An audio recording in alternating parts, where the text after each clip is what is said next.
एक आदमी घर जाने के लिए निकला और तुरंत उस औरत के घर पहुंच गया। उसके पास कमरे की चाबी थी और अंदर जाकर उसने देखा कि सब कुछ सामान्य लग रहा था, लेकिन ये साफ था कि वहाँ कोई नहीं था और कुछ गड़बड़ जरूर हुई है। मकान मालिक को शक हुआ क्योंकि मामला सीधा नहीं लग रहा था। 2 साल पुराने केस की याद भी उसके दिमाग में घूमने लगी। वो हर कोना ध्यान से देखने लगा, लेकिन कुछ भी गलत नजर नहीं आया। जब वो बाथरूम का दरवाजा खोलने गया तो उसे बहुत तेज बदबू महसूस हुई, जिसे सहना मुश्किल था। फिर भी वो अंदर गया और हैरान रह गया क्योंकि अंदर सब कुछ बहुत साफ था, जैसे किसी ने हर सबूत को ध्यान से मिटा दिया हो। यहाँ तक कि फर्श और पोछा भी साफ था। इससे साफ था कि कोई सच्चाई छुपा रहा है। तब उसने कार के रिकॉर्ड खंगाले ताकि सच्चाई तक पहुँच सके। रात के रिकॉर्ड में उसने देखा कि एक औरत एक बड़ा बॉक्स लेकर जा रही थी। ये देखकर मकान मालिक चौंक गया और समझ गया कि किसी की हत्या हो चुकी है। वो पुलिस को बताना चाहता था, लेकिन डर की वजह से चुप रहा।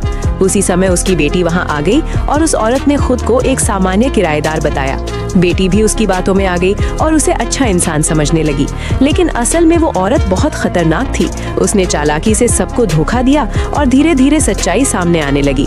जब मकान मालिक ने उसका सामना किया तो उसने अपने अपराध की बात कबूल कर ली और पूरी घटना बता दी, लेकिन उसे नहीं पता था कि उसकी ये बात रिकॉर्ड हो रही है और यही रिकॉर्डिंग उसके खिलाफ सबसे बड़ा सबूत बनने वाली थी।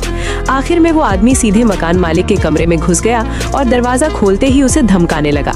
उसने कहा कि अब वो कहीं नहीं जाएगा और अगर एक दिन उसकी बेटी गायब हो गई तो इसके लिए वही जिम्मेदार होगा। जैसे ही आदमी ने अपनी बेटी का नाम सुना, वो पूरी तरह से गुस्से में आ गया।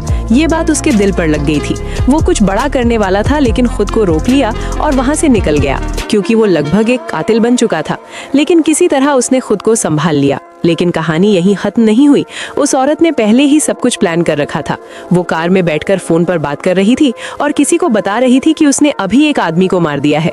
ये सुनकर मकान मालिक गुस्से से भर गया और सच सामने लाने के लिए अपने दोस्त के पास गया, लेकिन उसका दोस्त भी डर के कारण चुप रहा।